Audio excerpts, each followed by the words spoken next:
بسم اللہ الرحمن الرحیم۔ دروس البلاغہ کا پہلا باب ہے فی الخبر والانشاء، سبق نمبر 12 میں خوش آمدید۔ آج کے سبق کے اندر ہم استفہام کے مجازی معنی پڑھیں گے۔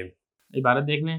وقت تخرج الفاظ الاستفہام عن معناها الاصلی لمعان اخرى تفهم من سیاق الکلام کالتسویۃ نحو سواء علیہم اانذرتهم ام لم تنذرهم، والنفی نحو هل جزاء الاحسان الا الاحسان، والانکار نحو اغیر اللہ تدعون الیس اللہ بکاف عبدہ، والامر نحو فہل انتم منتہون، ونحو اسلمتم بمعنی انتہوا واسلموا، والنہی اتخشونہم فاللہ احق ان تخشوہ، والتسویق نحو هل ادلکم علی تجارت تنجیکم من عذاب علیم، والتعظیم نحو من ذا الذی یشفع عنده الا باذنہ، والتحقیر نحو اہذا الذی مدحتہ کثیرا، والتحکم نحو اعقلک یسوغ لک ان تفعل کذا، والتعجب نحو ما لهذا الرسول یأکل الطعام ویمشی فی الاسواق، والتنبیہ علی الضلال نحو فأین تذهبون، والوعید نحو تفعلوا کذا وقد احسنت الیک۔ ترجمہ دیکھ لیں۔ فرما رہے ہیں کہ کبھی استفہام کے الفاظ کو اس کے اصلی معنی سے دوسرے معنی کی طرف نکال دیا جاتا ہے جو کہ سیاق کلام سے سمجھے جاتے ہیں۔ اب وہ دوسرے معنی کون کون سے ہیں؟ ان میں سے تسویہ ہے، جیسا کہ سواء علیہم اانذرتہم ام لم تنذرہم، اور نفی ہے جیسا کہ هل جزاء الاحسان الا الاحسان، اور انکار ہے جیسے اغیر اللہ تدعون الیس اللہ بکاف عبدہ، اور امر ہے جیسے فہل انتم منتہون، اور جیسا کہ اسلمتم جو کہ انتہو اور اسلمو کے معنی میں ہے، اور نہیں ہے جیسا کہ تخشونہم فاللہ احق ان تخشوہ، اور تسویق ہے جیسا کہ هل ادلکم علی تجارت تنجیکم من عذاب علیم، اور تعظیم ہے جیسا کہ من ذا الذی یشفع عندہ الا باذنہ، اور تحقیر ہے جیسا کہ اہذا الذی مدحتہ کثیرا، اور تحکم ہے جیسا کہ اعقلک یسوغ لک ان تفعل کذا، اور تعجب ہے جیسا کہ ما لهذا الرسول یأکل الطعام ویمشی فی الاسواق، اور تنبیہ ہے گمراہی پر جیسا کہ فأین تذهبون، اور وعید ہے جیسا کہ اتفعلوا کذا وقد احسنت الیک۔ عبارت ہو چکی ہے، ترجمہ ہو چکا ہے، چلتے ہیں اس کی تشریح کی طرف۔ دیکھیں جو استفہام کے لیے الفاظ استعمال ہوتے ہیں ان کے جو اصلی معانی ہیں ان کے بارے میں ساری تفصیل ہم پڑھ چکے ہیں۔ یہاں سے بتانا یہ چاہ رہے ہیں کہ بعض اوقات ایسا بھی ہوتا ہے کہ جو استفہام کے الفاظ ہیں اس کو اس کے اصلی معنی سے ہٹا کر کسی اور معنی کے اندر استعمال کر لیا جاتا ہے۔ اب یہ جو اصلی معنی سے نکال کر کسی دوسرے معنی میں استعمال کیا جاتا ہے، یہ کب کیا جاتا ہے؟ تو بتا رہے ہیں کہ کوئی سیاق و سباق ہوتا ہے، یعنی کلام کا چلاؤ اس بات کے اوپر دلالت کر رہا ہوتا ہے کہ یہاں پر استفہام کا اصلی معنی مراد نہیں ہے بلکہ مجازی معنی مراد ہے۔ اب یہاں پہ سوال یہ پیدا ہوتا ہے کہ وہ کون سے مجازی معنی ہیں جن کے اندر استفہام کو سیاق کلام کی وجہ سے استعمال کیا جاتا ہے؟ تو کل 12 معانی ہیں۔ ان 12 معنی کی مثالیں بھی یہاں پر حضرت نے ذکر کی ہیں، ایک ایک کر کے ساروں کے بارے میں بات کر لیتے ہیں۔ سب سے پہلا جو معنی ہے وہ ہے تسویہ۔ تسویہ کہتے ہیں کہ کبھی حروف استفہام سے حمزہ اور جو اس کا اصلی معنی ہے اس سے نکال کر اس کو تسویہ والے معنی کے اندر استعمال کیا جاتا ہے۔ تسویہ کا مطلب ہوتا ہے برابری، جیسے کہ قرآن مجید کے اندر ہے نا سواء علیہم اانذرتہم ام لم تنذرہم۔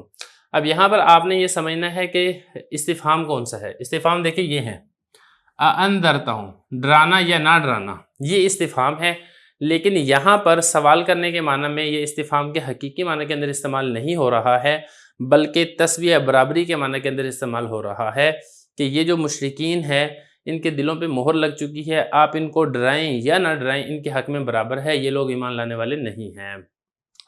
دیکھیں ذرا عبارت، فرما رہے ہیں کہ کبھی استفہام کے الفاظ کو اس کے اصلی معنی سے نکال کر دوسرے معنی کے لیے استعمال کیا جاتا ہے۔ وہ جو دوسرے معنی ہوتے ہیں وہ سیاق کلام سے سمجھے جاتے ہیں۔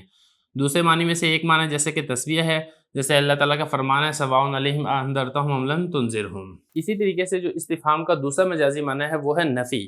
مطلب یہ ہے کہ جو حروف استفہام میں سے حل ہے، یہ جو اس کا اصلی معنی ہے استفہام، اس اصلی معنی سے نکل کر نفی کے معنی کے اندر استعمال ہوتا ہے۔ جیسے کہ قرآن مجید میں آتا ہے نا هل جزاء الاحسان الا الاحسان، نیکی کا بدلہ نیکی کے علاوہ کچھ بھی نہیں ہے۔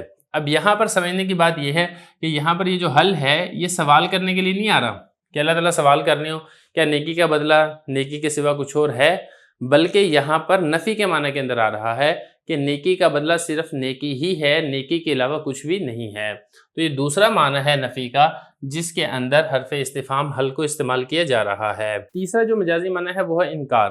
مطلب یہ ہے کہ حروف استفہام میں سے جو حمزہ ہے وہ کبھی انکار کے معنی کے اندر استعمال ہوتا ہے، یعنی اس وقت استفہام کے معنی میں استعمال نہیں ہوگا. جیسے کہ قرآن مجید میں آتا ہے نا اغیر اللہ تدعون، کیا تم اللہ کے علاوہ کسی اور کو پکارتے ہو.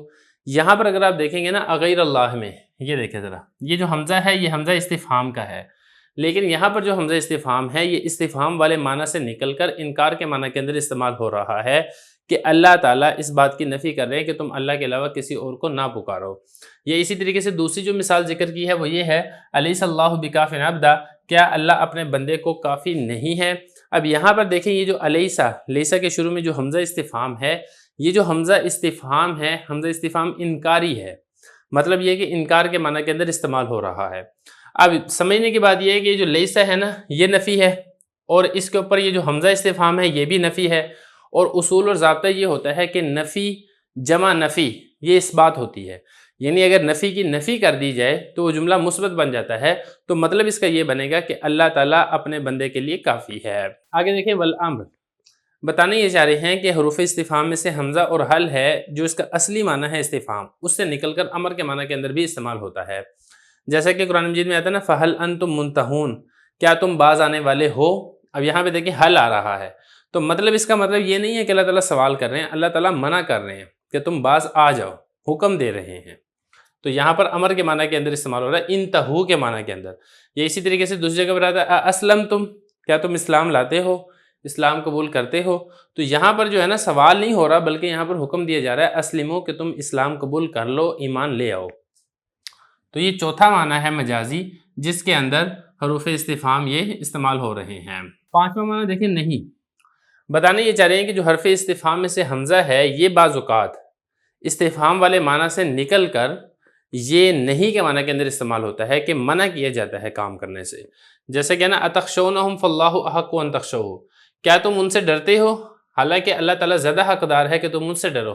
اب یہاں پہ دیکھیں تخشونہم سے پہلے جو حمزہ استفہام آ رہا ہے یہ حمزہ استفہام نہیں کے معنی میں ہے کہ اللہ تعالیٰ غیر اللہ سے ڈرنے سے منع کر رہے ہیں کہ اللہ کے علاوہ سے نہ ڈرو، اللہ تعالیٰ ہی سے تم ڈرو. آگے دیکھیں والتصویق، چھٹا مجازی معنی ذکر کر رہے ہیں کہ جو حرف استفہام میں سے حل ہے یہ کبھی اپنے اصل معنی سے نکل کر تصویق کا مطلب ہوتا ہے رغبت اور شوق دلانا، اس معنی کے اندر بھی استعمال ہوتا ہے.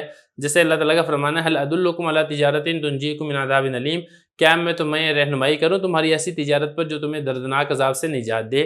تو یہاں پر جو اللہ تعالیٰ یہ حل کا لفظ لے کر آ رہے ہیں یہ استفہام کے لیے نہیں ہے بلکہ رغبت اور شوق دلانے کے لیے استعمال ہو رہا ہے. آگے دیکھیں ساتواں مجازی معنی ہے تعظیم.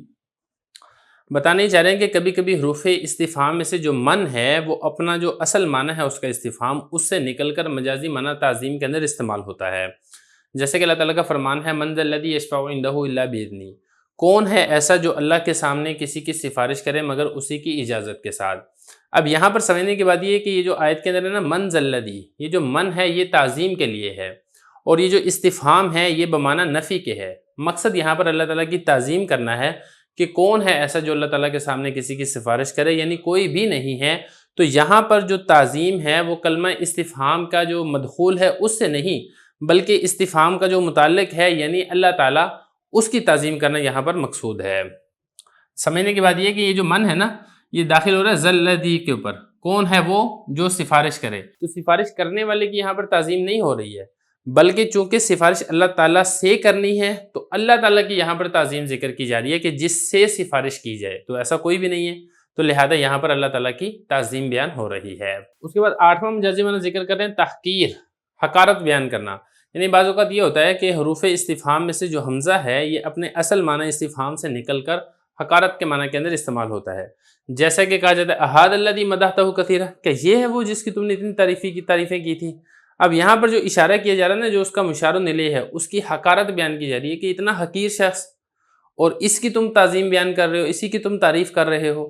تو یہاں پر جو حمزہ استفہام ہے یہ تحقیر کے لیے استعمال ہو رہا ہے. اس کے بعد آگے دیکھیں تحکم، نوواں مجازی معنی.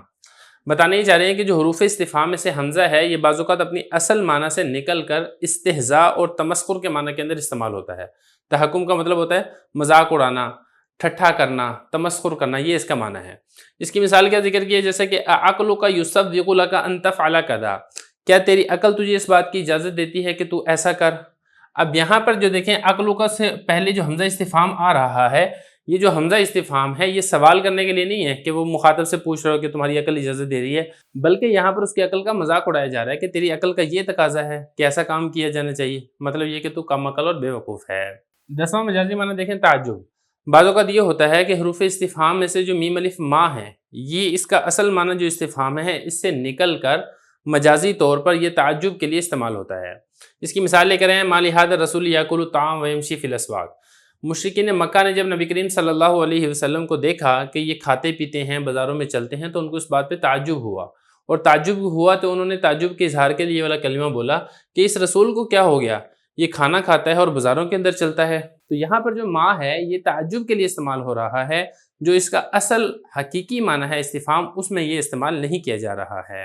آگے دیکھیں 11واں مجازی معنی تنبیہ علی الضلال، یعنی ایسا ہوتا ہے بعض اوقات کہ جو این حرف استفہام ہے یہ اپنے حقیقی معنی استفہام سے نکل کر مجازی طور پر گمراہی پر متنبہ اور متوجہ کرنے کے لیے استعمال ہوتا ہے۔ جیسا کہ اس کی مثال ہے فَأَيْنَ تَذْهَبُونَ، تم کدھر جا رہے ہو۔ اس مثال میں جو اینہ ہے اس سے استفہام مقصد نہیں ہے، بلکہ غلطی اور گمراہی کے اوپر تنبیہ کرنا مقصد ہے کہ تم کہاں گمراہیوں کے اندر بھٹک رہے ہو، خیال کرو وگرنہ تم ہلاک ہو جاؤ گے۔ اس کے بعد آخری مجازی معنی ذکر کیا ہے وعید۔ بعض اوقات ایسا ہوتا ہے کہ حروف استفہام میں سے جو حمزہ استفہام کا ہے یہ اپنے اصل معنی استفہام سے نکل کر ڈرانے اور دھمکانے کے معنی کے اندر استعمال ہوتا ہے، جیسے کہ اتفعل کذا وقد احسنت الیک، کیا تو میرے ساتھ ایسا کرتا ہے حالانکہ میں تجھ پر احسان کر چکا ہوں۔ اب اس مثال کے اندر دیکھیں گے نا، یہ جو اتفعل میں جو حمزہ استفہام ہے یہ سوال کرنے کے لیے نہیں بلکہ وعید اور دھمکی کے معنی کے اندر استعمال ہو رہا ہے کہ میں نے تیرے ساتھ احسان کیا تھا، اس کے باوجود تو ایسا سلوک کر رہا ہے، پھر نتیجے کا تو خیال کر لیں، یعنی تجھے پھر اس کا انجام بھگتنا پڑے گا۔ تو یہ مجازی معنی ہیں جو کہ استفہام کے استعمال ہوتے ہیں۔